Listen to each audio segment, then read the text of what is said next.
Es muy grato volver a encontrarnos en nuestra cita semanal. Bienvenidos a Elementos de Juicio, el programa de la Universidad del Sinú, Elías Bechara Zainum, Extensión Bogotá. El pasado 25 de junio, el Senado de la República aprobó el Acto Legislativo 01 de 2015, que precisa el tema del fuero militar, reformando el artículo 221 de la Constitución. En nuestra emisión de hoy, analizaremos el alcance de este acto legislativo. El Acto Legislativo número 1 de 2015 modificó las reglas constitucionales acerca del fuero militar. La modificación consistió sencillamente en expresar que el fuero militar se rige fundamentalmente por los principios del derecho internacional humanitario. Y eso es cierto, pero también en sus operativos, en sus acciones, los militares y en general los miembros de la fuerza pública tienen que actuar de conformidad con la Constitución, con las leyes, con el respeto a los derechos humanos y con el bloque de constitucionalidad.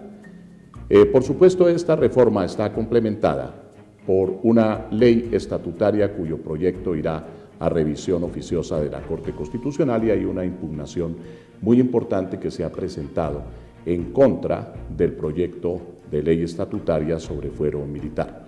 Debemos recordar que en el año 2012 se expidió el Acto Legislativo número 2, que introducía numerosas modificaciones que venían inclusive a proteger a la fuerza pública respecto a crímenes de lesa humanidad como, por ejemplo, los falsos positivos. Eso es lo que han dicho los críticos. La Corte Constitucional declaró inexequible ese Acto Legislativo número 2 de 2012, pero por razones de forma. Es decir, no hubo una confrontación, un enfrentamiento entre la norma constitucional de fondo y la normatividad del acto legislativo. Por lo tanto, el tema puede volver a ser tratado en el Congreso y puede volver a presentarse esa misma normatividad que se declaró inexequible, pero ya sin violar los elementos de forma. Pero el debate es de fondo y el debate se está dando en el país respecto al fuero militar. Este acto número 1 del año 2015 no ha dejado contentos ni a los críticos, a los contradictores tradicionales del fuero militar, ni tampoco a los militares. Aquí en Elementos de Juicio, en el canal Zoom, vamos a tratar hoy sobre ese tema. Vamos a escuchar las palabras de expertos en uno y en otro sentido para captar realmente qué pasó a nivel constitucional, qué puede pasar en la Corte Constitucional y cuáles pueden ser los alcances de la eventual sentencia que dicte la Corte al respecto. Los dejamos entonces con nuestros invitados para que miremos hacia ese concepto jurídico de fondo que es el que se está debatiendo. Desde el año 2013 cursaban en el Congreso de la República 3 iniciativas legislativas de carácter gubernamental, las cuales buscaban modificar el alcance de la justicia penal militar en Colombia. El proyecto de ley 085 de 2013 fue radicado en septiembre del mismo año, con el propósito de reestructurar la justicia penal militar, para lograr la implementación del sistema penal acusatorio en la tramitación de los procesos bajo su competencia.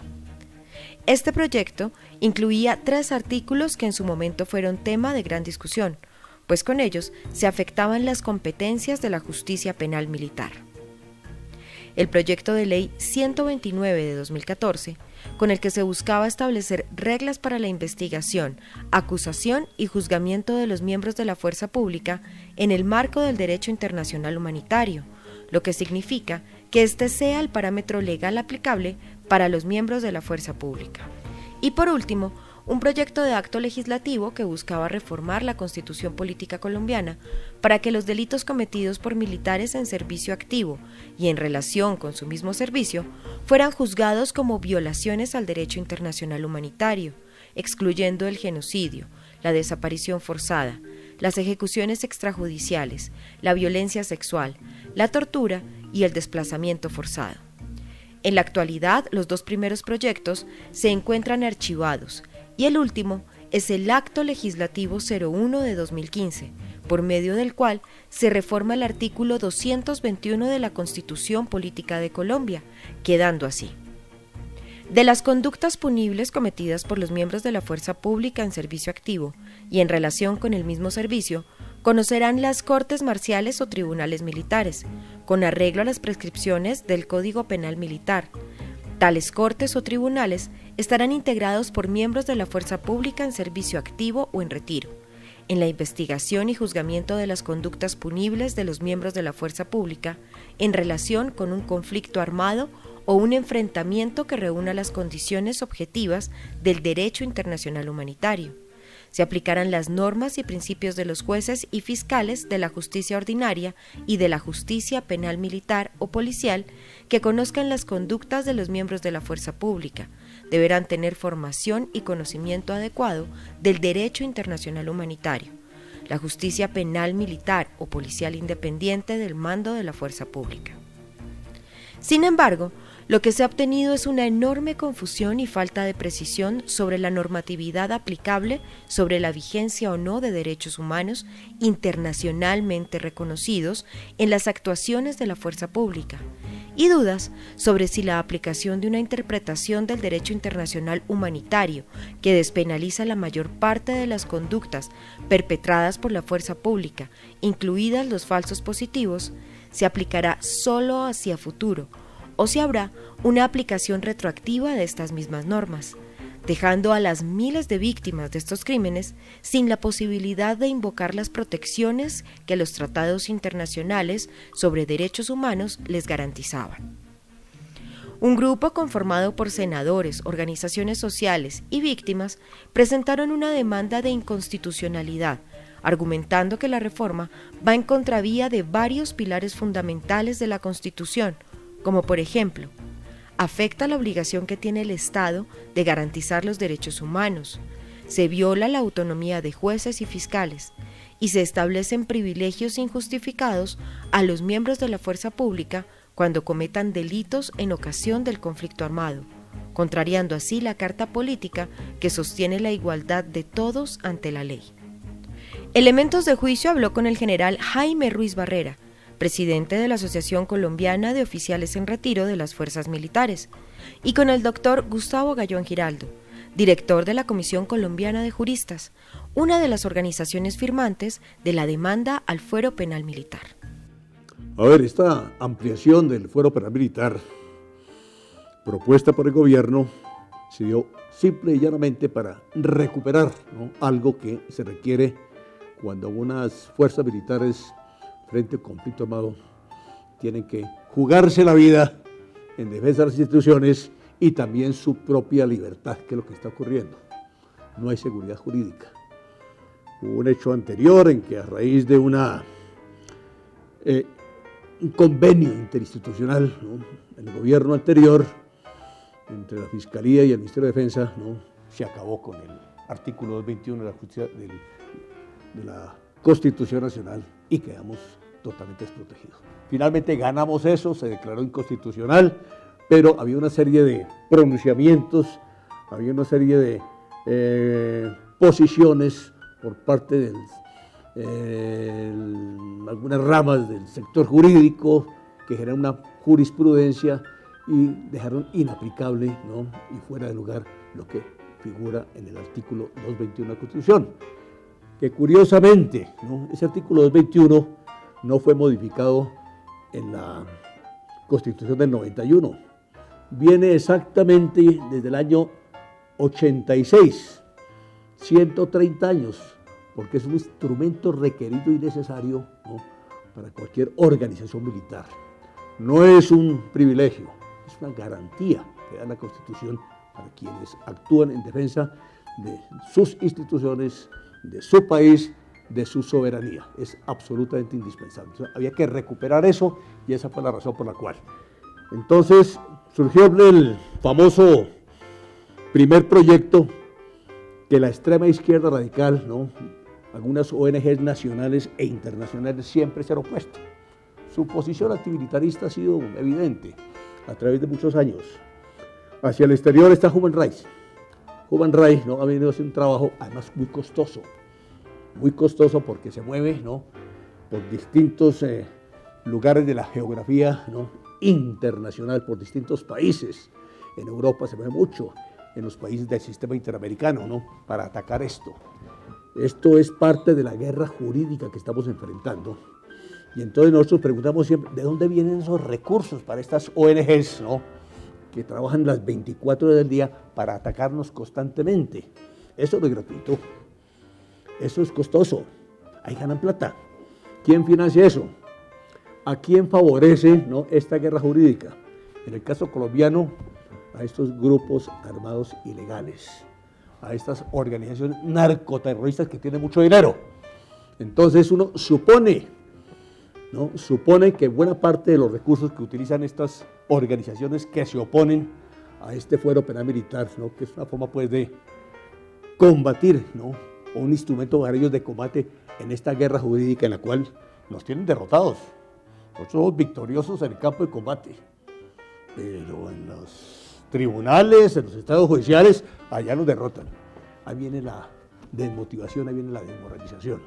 Toda esa cantidad de cosas, ¿no?, es lo que impone la necesidad de un fuero penal militar. Y quedará siempre en el aire. ¿Quién financia estas organizaciones, ONGs nacionales e internacionales, que están haciendo esta tarea y que se mueven tanto para evitar, ¿no?, que se otorgue la seguridad jurídica a los militares y que se beneficie a estas organizaciones, ¿no?, criminales, terroristas, que atentan contra la seguridad nacional?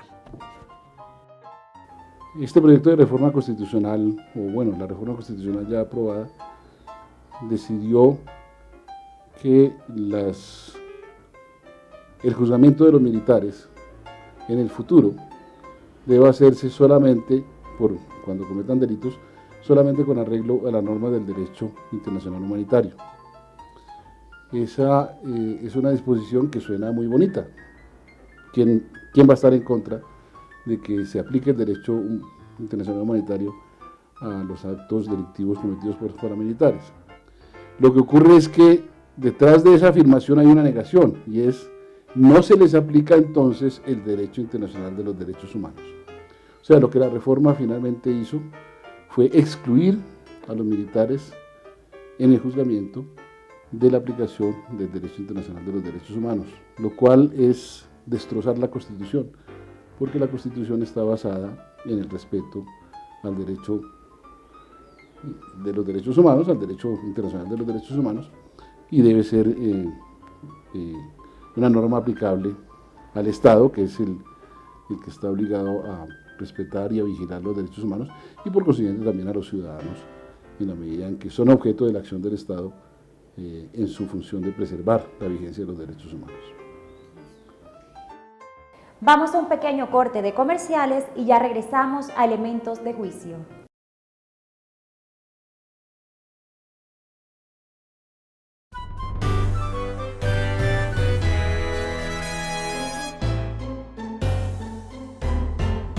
El derecho internacional humanitario y el derecho internacional de los derechos humanos son complementarios.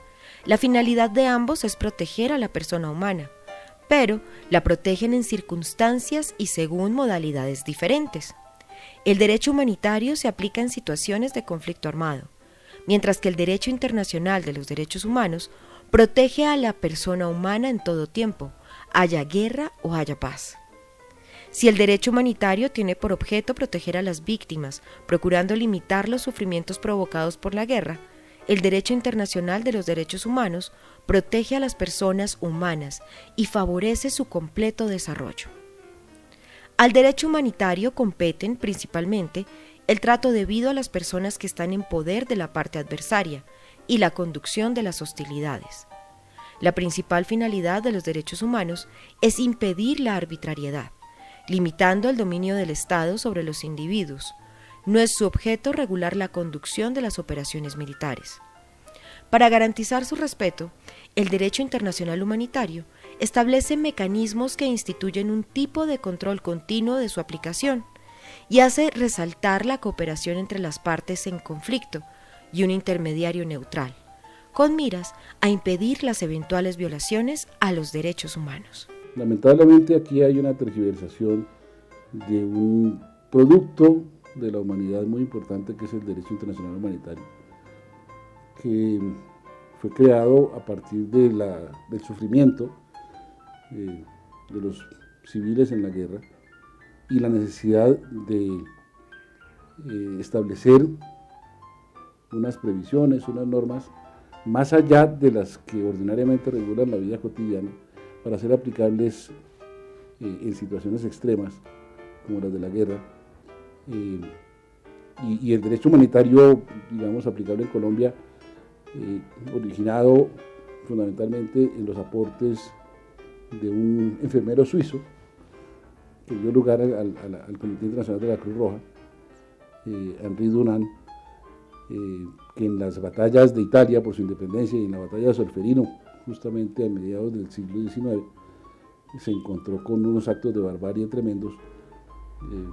Resolvió hacer una propuesta de codificación de estas normas que he mencionado: no rematar a los heridos, atender a los enfermos, proteger a los niños, proteger a la población civil, respetar el culto, las creencias religiosas, etc.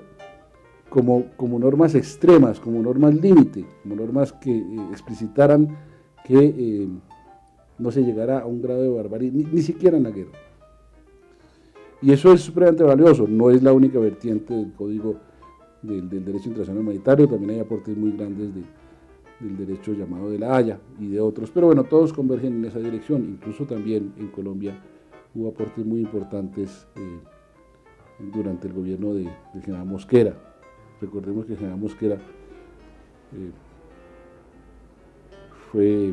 tuvo una rebelión exitosa y logró convertirse en presidente, logró tomar el poder siendo un rebelde, y sabía muy bien lo que era la guerra y promovió la adopción del derecho humanitario, basado además en principios de San Petersburgo en el siglo XIX. Bueno, eso es historia antigua, sobre todo para decir que el derecho humanitario ha sido una construcción de la humanidad muy valiosa. Y en Colombia, cuando se fue a incorporar esta nueva versión de derecho humanitario que proviene de los aportes del Comité Internacional de la Cruz Roja fundamentalmente, y en particular el protocolo 2, aprobado en Ginebra en 1977, hubo una resistencia muy fuerte de la alta cúpula militar colombiana, y exitosamente se resistieron a ello durante 17 años. Cuando se aprobó el protocolo 2 en el 94, entonces hubo una corriente dentro del ejército, dentro de las fuerzas militares, orientada a estudiarlo y a reinterpretarlo. Y en este momento lo que se enseña en las escuelas militares en Colombia es una versión tergiversada del derecho humanitario. Una versión tergiversada según la cual ellos dicen el derecho humanitario es el que se aplica en la guerra, es el único que se aplica en la guerra, y el derecho humanitario es el que permite realizar acciones ofensivas de parte del ejército en relación con grupos organizados que vayan más allá de la delincuencia ordinaria, tal como está señalado en el protocolo 2. El protocolo 2 habla de grupos que tengan un mando responsable y un control territorial. Entonces dice, cuando hay un mando responsable y un control territorial, entonces es posible, es legítimo atacarlos ofensivamente para exterminarlos, cosa que no es posible en otras circunstancias. Eso no es verdad. No es el derecho humanitario, no es una fuente de autorizaciones para actuar contra determinados grupos, ni la ausencia del derecho humanitario es una fuente de inhibiciones para actuar. La posibilidad de la fuerza pública de actuar ofensivamente contra grupos armados, organizados, etcétera, viene de otras normas previstas en la Constitución, de la protección de los derechos y demás, pero no del derecho humanitario. El derecho humanitario no es un derecho permisivo, es un derecho prohibitivo, es un código de prohibiciones. Lo que dice continuamente es: usted no haga esto, usted no haga aquello, usted no remate a la gente, usted no persiga a la población civil. Pero lo están leyendo como una fuente de autorizaciones. Y crea una serie de confusiones. Y entonces en este momento están diciendo, En situaciones de guerra se aplica derecho humanitario y es el derecho que rige a los militares.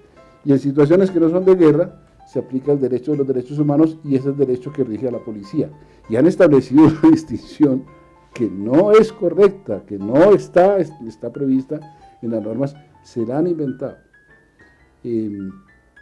Y por lo mismo, otra, digamos, consecuencia de esa tergiversación es que dicen, entonces cuando haya situación de guerra, no se aplica el derecho de los derechos humanos, se aplica el derecho humanitario, que está regido por unos principios que son muy importantes, pero que no son suficientes para proteger a toda la población en todo momento, que son el principio de distinción, el principio de proporcionalidad, el principio de necesidad militar, el principio de humanidad, que son muy importantes, pero esos principios son unas pautas de comportamiento de la conducta militar para decir, tenga cuidado, sea cauteloso, y la violación de esos principios o el desconocimiento de esos principios es calificado como una infracción al derecho humanitario, y de allí a que se considere un delito, un crimen, hay un trecho grande.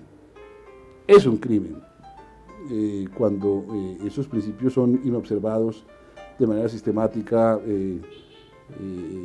sin consideración a principios éticos, etc. Pero a través del derecho humanitario hay que hacer toda una elaboración un poco complicada para llegar a esa conclusión. Ordinariamente son un error, una falta de cuidado, un descuido, ¿sí?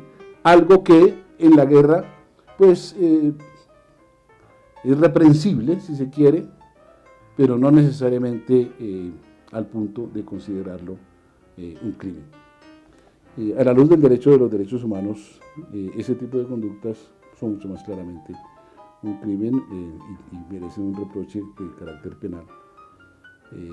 Pero en esas estamos. Desafortunadamente, en Colombia hoy, en las escuelas militares, predomina una visión tergiversada del derecho humanitario en la medida en que hubo una oposición grande a que el derecho humanitario se aplicara en Colombia, y una vez que se aplicó, una vez que se recibió en el derecho nacional, se optó, se derivó en convertirlo en fuente de autorización para acciones militares, fuente de justificación para acciones militares y fuente de análisis para el juzgamiento judicial, para el análisis judicial y el juzgamiento de la conducta de los militares, lo cual es una perversión, es una equivocación, es una distorsión, y quien sale perdiendo con ese tipo de distorsiones es la población, nadie más.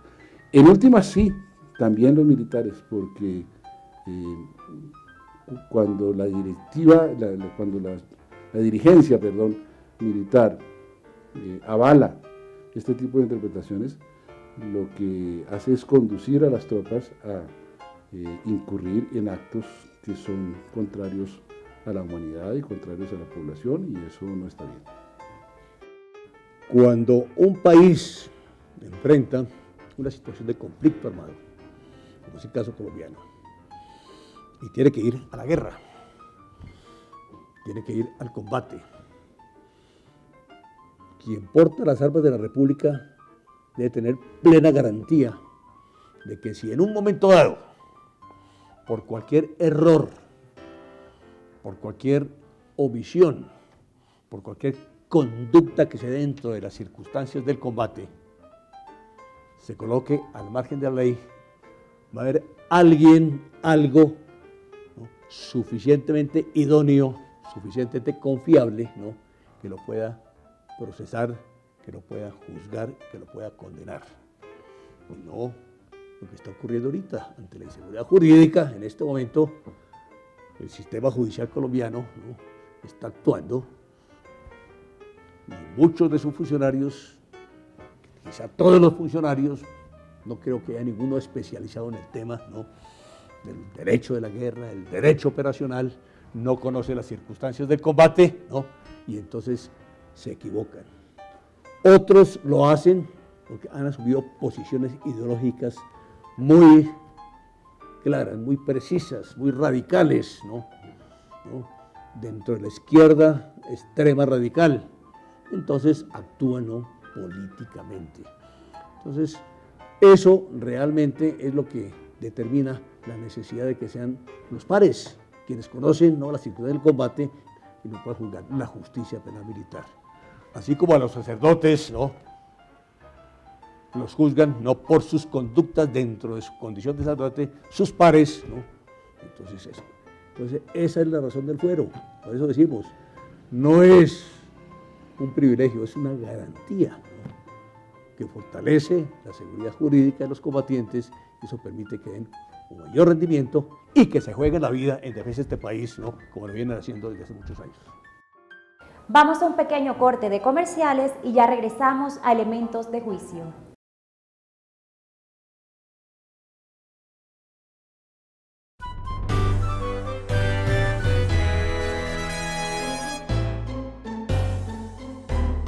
Gracias por continuar con Elementos de Juicio.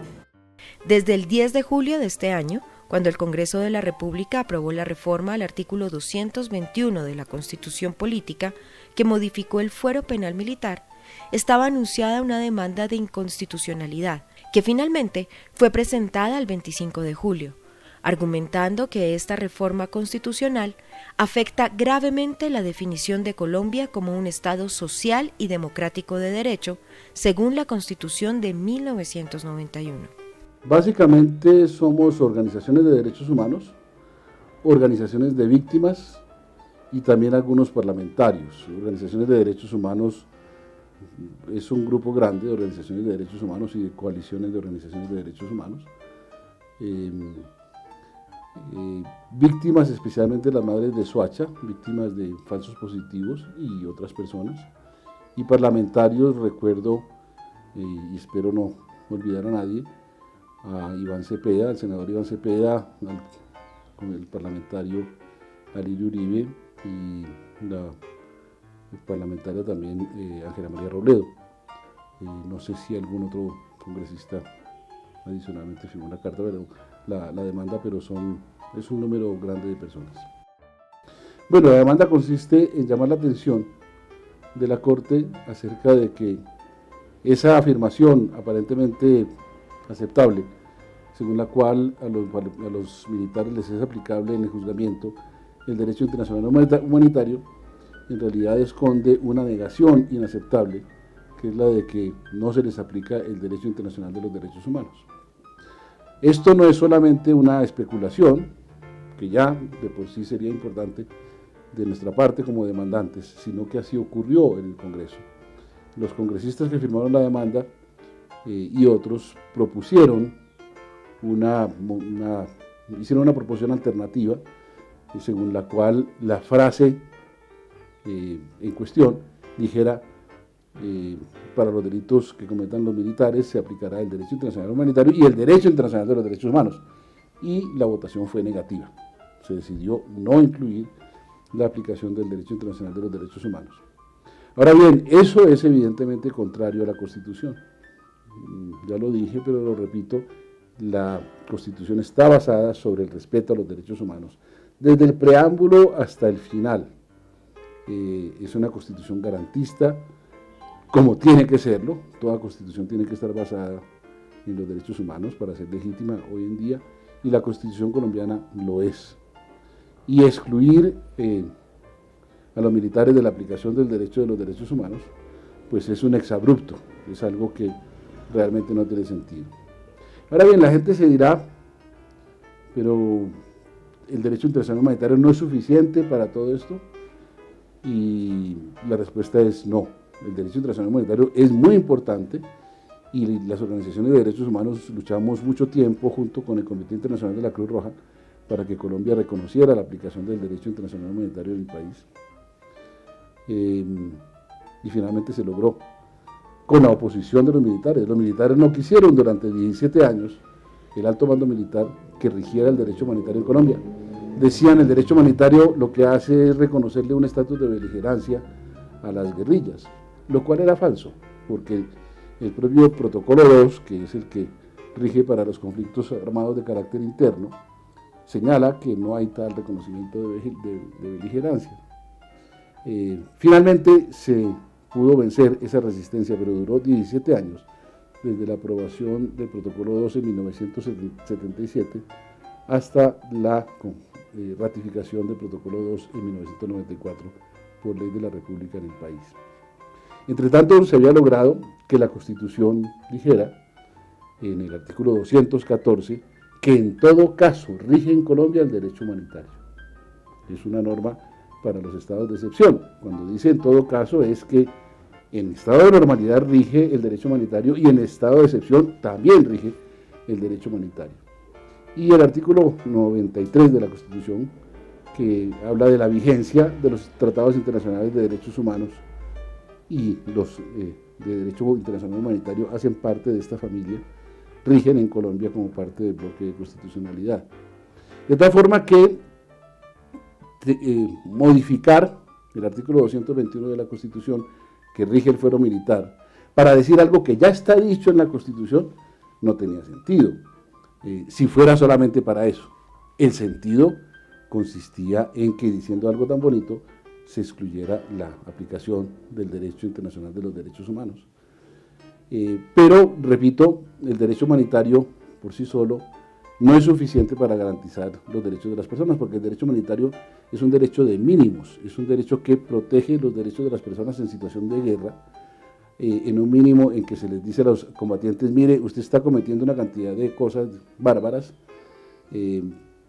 frente a las cuales el derecho internacional humanitario no puede evitarlo. Usted está haciendo la guerra, el derecho humanitario desearía que usted no hiciera la guerra, pero no puede evitarlo. Pero por lo menos no haga estas barbaridades, no remate a los heridos, brinde atención a los enfermos, no se meta con los niños, respete a la población civil. Es un derecho de mínimos. El derecho internacional de los derechos humanos va más allá y no contempla esos detalles, esas especificidades. Entonces se complementan. Al excluir el uno o el otro, hay una desprotección para la ciudadanía, hay una desprotección para la población. Por eso, establecer una norma como la que se aprobó en la reforma constitucional, en virtud de la cual se dice que se va a aplicar un derecho, el derecho internacional humanitario, pero sin decirlo, se establece que no se va a aplicar el otro derecho protector, que es el derecho de los derechos humanos, lo que se produce es un deterioro de las condiciones de protección de las personas en Colombia. El derecho internacional humanitario es el derecho a la guerra, y esto no es invento nuestro, eso viene tiempo atrás. ¿Qué pasó en la Segunda Guerra Mundial, no? ¿Cómo surgió? El derecho internacional humanitario fija reglas muy precisas de comportamiento y crea limitaciones al uso de la fuerza. Pone a que el uso de la fuerza legítima se haga dentro de ciertos parámetros, que se eviten los excesos. Es una garantía, ¿no? Tanto para el combatiente, ¿no?, como para las personas que están ajenas al conflicto, que se les proteja también sus derechos. Entonces, eso impone un respeto y eso impone muchas cosas que son las que realmente, ¿no?, le dan la fortaleza al derecho internacional humanitario. Así pues, de que no hay lugar a dudas de que debe ser así. Por eso en el proyecto de ley, ¿no?, que inexplicablemente ahora el fuero que jugó en el Congreso, que a la hora de la verdad no es fuero ni nada, ¿no?, pues se consideró en un principio que la justicia penal militar sería competente, ¿no?, de todo lo que tuviera que ver con derecho internacional humanitario. Iba muy bien el proceso, de golpe en el sexto debate, ¿no?, aparece una modificación inexplicable. No, sí justicia penal, pero también la justicia ordinaria. ¿Qué significa eso? Crear un conflicto. Hay una colisión de competencias permanente, constante. Eso no es ninguna garantía. Entonces, eso ojalá se volviera a revisar. Y es lo que hemos pedido desde la Reserva, ¿no?, a nuestros gobernantes, a nuestro presidente de la República, a los congresistas. Este tema lo hemos discutido también aquí con la izquierda radical, con el Polo Democrático, con el representante Uribe, con el senador Cepeda, con el senador Robledo, ¿no?, que entiendan exactamente, ¿no?, cuál es la filosofía, el sentido y la razón de ser, y con amor de patria entiendan, ¿no?, que tenemos que motivar a nuestras tropas, ¿no?, para que nos defiendan, porque la amenaza es constante.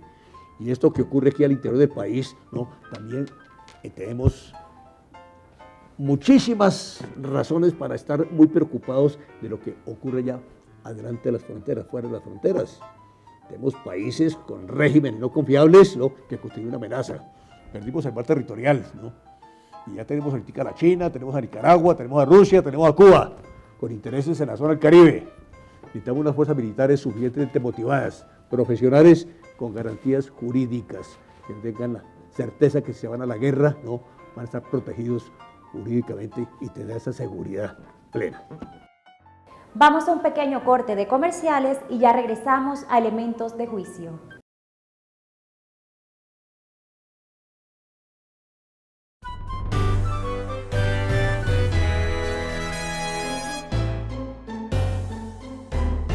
Gracias por continuar con Elementos de Juicio. La aplicación únicamente del derecho internacional humanitario implicará que los delitos cometidos por las fuerzas militares sean competencia de la justicia penal militar y no de la justicia ordinaria, quien es la encargada de juzgar los delitos por violaciones a los derechos humanos en el marco del conflicto armado. Asimismo, contempla que el tratamiento que recibirán las bandas criminales, delincuencia común y narcotraficantes será el mismo que las insurgencias, lo que a los ojos de juristas y demás críticos al proyecto es un total desatino, pues el derecho internacional humanitario debe aplicarse para los conflictos armados y no para la delincuencia común.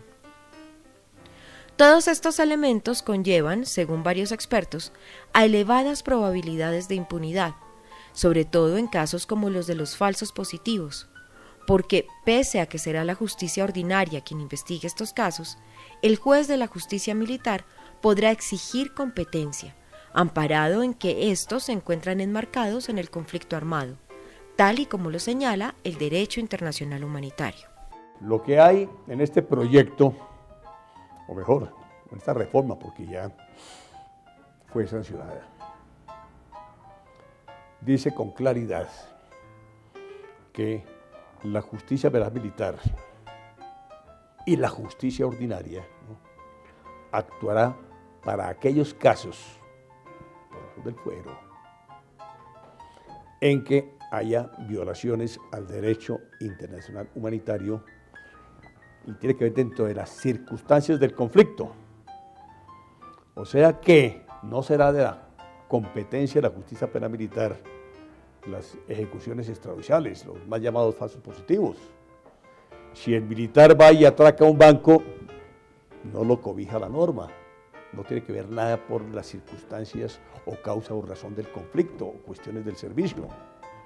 Entonces son argumentos que utiliza, ¿no?, estos sectores antimilitaristas, ¿no?, que muy bien financiados, como decía, ¿no?, que tienen que hacer una tarea y hacer escándalo para justificar la plata que reciben, ¿no?, porque les pagan, ellos reciben plata, les pagan por eso. Entonces son argumentos, ¿no?, para confundir a la gente, confundir a la ciudadanía, ¿no? Ellos sí que trabajan, ¿no?, y bien unidos, ¿no?, y recurren a todo tipo de cosas. Es la habilidosa forma, ¿no?, de actuar dentro de esta guerra jurídica que tanto daño nos está causando.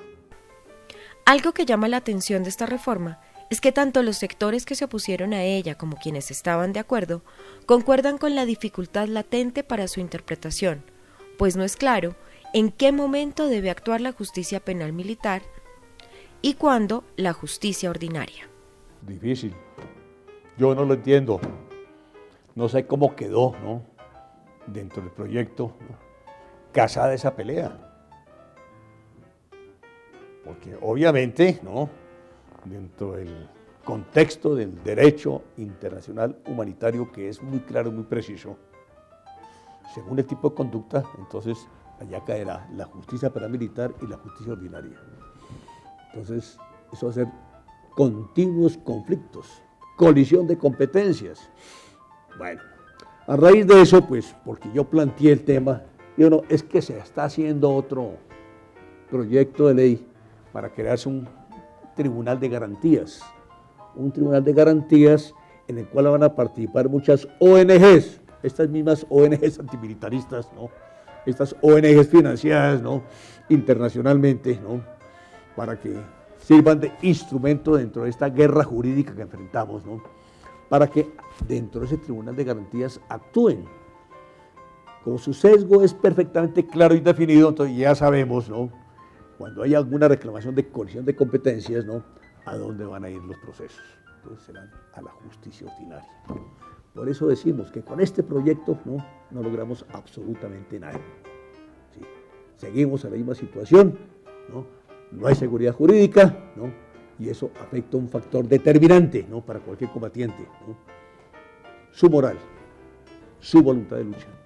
Y cuando se pierde la moral y la voluntad de lucha, entonces viene el fracaso, viene la derrota. Esto le ha ocurrido a muchos grandes países. Le ocurrió a los Estados Unidos en la guerra de Vietnam, que perdió su voluntad de lucha, y mire qué pasó. Así pues, de que esto es un problema, no es para los militares, el problema es grave, es para el país entero, es para los 48 millones de colombianos. Si el país no reacciona, y busca la protección de sus militares, no va a haber quien los defienda. El proyecto inicial que hundió habilidosamente la extrema izquierda, alegando una serie de vicios de forma, alegaban de que hubo unas sesiones simultáneas, en fin, que no se comprobaron. Después un fiscal de la Corte Internacional, magistrado, se lo dijo, aquí no se estudió a fondo esa demanda, y finalmente se hundió el proyecto. Otra batalla, ganada por la extrema izquierda radical. Esas organizaciones, estas ONGs, son exitosas en ese campo. En ese proyecto, ese tribunal se constituyó, eran 8 magistrados, 4 de la justicia ordinaria, y 4 de la justicia penal militar. ¿Sí? Y allí se resolvían esos casos. Además se había creado también una cosa que se llamaba una comisión técnica, integrada también en forma mixta. Era el CTI, de la Fiscalía General de la Nación, y el CTI de la Justicia Penal Militar. Llegaban al sitio donde se produjeron los hechos que fueran motivo de investigación, allá analizaban, si eso correspondía a la competencia de la justicia penal militar o a la ordinaria.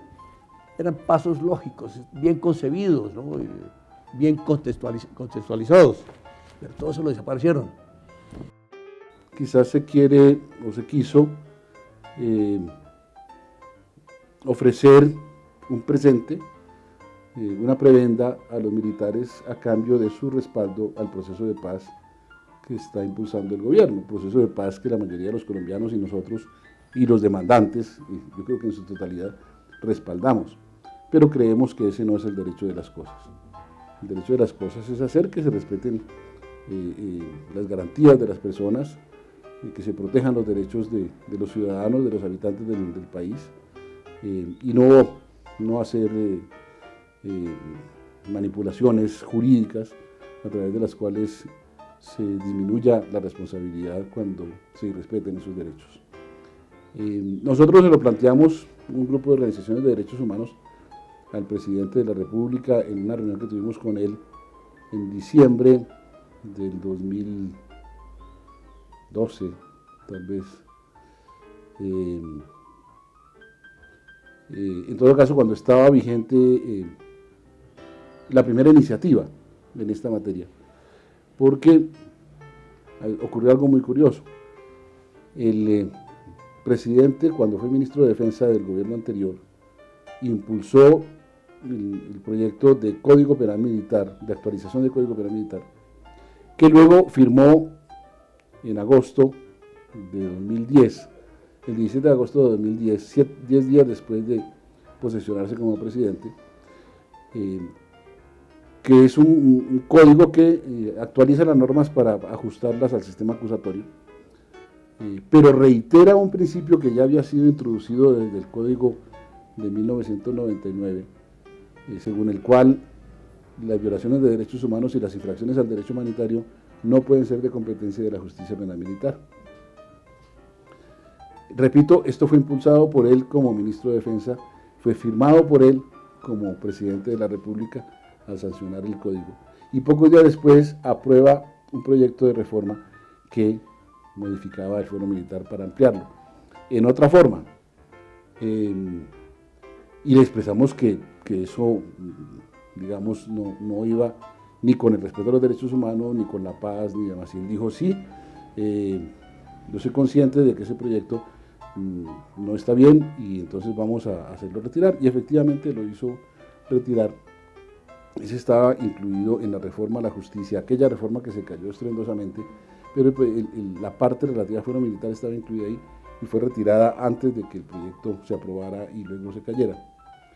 Pero se presentó un proyecto peor, que fue un proyecto para el cual el gobierno constituyó una comisión integrada por algunos expresidentes de la Corte Constitucional y algunos militares y asesores de los militares, y trató con eso de darle legitimidad a otra iniciativa mucho más compleja que la que se aprobó últimamente y de la que estamos hablando, y esa se aprobó por el Congreso y fue demandada ante la Corte Constitucional por varios de las personas que hemos demandado ahora el proyecto, y la Corte Constitucional la declaró inconstitucional por vicios de trámite. Estaba acusada por vicios de trámite y por vicios de fondo. La Corte tenía que estudiar primero los vicios de trámite y la declaró inconstitucional. El gobierno la presentó nuevamente. Aquella fórmula o aquella reforma tenía dos partes. Una, que es la que quedó, que hemos mencionado, según la cual se debe aplicar el derecho humanitario y no el derecho internacional de los derechos humanos a los delitos cometidos por los militares, y otra, que era un inciso primero, según el cual el competente para la mayoría de los delitos cometidos por los militares sería la justicia penal militar, salvo para 7 conductas. 7 conductas mal definidas, entre las cuales estaba el genocidio, los crímenes de lesa humanidad, la desaparición forzada, la violencia sexual, las ejecuciones extrajudiciales, desplazamiento forzado. Y, por ejemplo, el desplazamiento, las ejecuciones extrajudiciales no están tipificadas como tales en la legislación colombiana, deben tipificarse, pero consagrar en la Constitución una norma o la referencia a una conducta que no está tipificada, finalmente lo que permitía era escapar o crear la impresión de que efectivamente no estarían juzgadas por la justicia penal militar, conductas que en la práctica sí iban a ser juzgadas por la justicia penal militar. La violencia sexual, igualmente, los actos que constituyen lo que coloquialmente se llama violencia sexual tienen una definición, un nombre distinto en el Código Penal, que es el acceso carnal violento y otras conductas. Entonces tampoco quedaba protegido la violencia sexual. Por estas y otras razones, ese artículo, esa norma, esa disposición fue objeto de muchas críticas, especialmente por organizaciones internacionales como Human Rights Watch, también por organizaciones nacionales como la nuestra, y el gobierno decidió a última hora retirarla, porque era la que causaba más polémica, pero dejó lo otro que, repito, tiene una redacción que parece inofensiva. Las conductas de los militares, las conductas punibles de los militares serán juzgadas de conformidad con el derecho internacional humanitario. Y entonces pasó, porque parece, creo que lo he dicho más de una vez, inofensiva, en realidad esconde una intención con unas consecuencias muy graves. Entonces, esa es la historia un poco del proyecto, la evolución del proyecto, y lo que muestra es un empeño errático, porque pasó por 3 iniciativas distintas, por 3 propuestas diferentes, y finalmente se adoptó una que fue un recorte de la última iniciativa. O sea, podríamos decir que son 4 las iniciativas que tuvo. Entiendo que los militares tampoco están muy contentos con lo que ocurrió, porque ellos querían la fórmula inicial, y la fórmula inicial decía: todos los delitos de los militares se juzgan por la justicia penal militar y punto, y eso es lo que quieren. Y realmente, pues eso es dejar en mayor desprotección a la población colombiana en esta materia. Es contradictorio con la paz, es contradictorio con el compromiso con los derechos humanos. Es una equivocación, es un error político. Lo mejor que se puede hacer es olvidarse de esa iniciativa y aceptar que la Corte Constitucional estudie y encuentre que esa norma es inconstitucional, es una ruptura de la Constitución, o como le propusimos también a la Corte, en caso de que la Corte encuentre que es una norma aceptable, y declare cuál es la interpretación correcta de la misma. Porque si la norma es inofensiva, que la Corte diga, se les aplicará el derecho humanitario y también el derecho internacional de los derechos humanos, que es lo que es el derecho de las cosas. Muchas gracias por su compañía y nos vemos la próxima semana en Elementos de Juicio, una producción de la Universidad del Sinú Elías Bechara Zainún para el canal Zoom.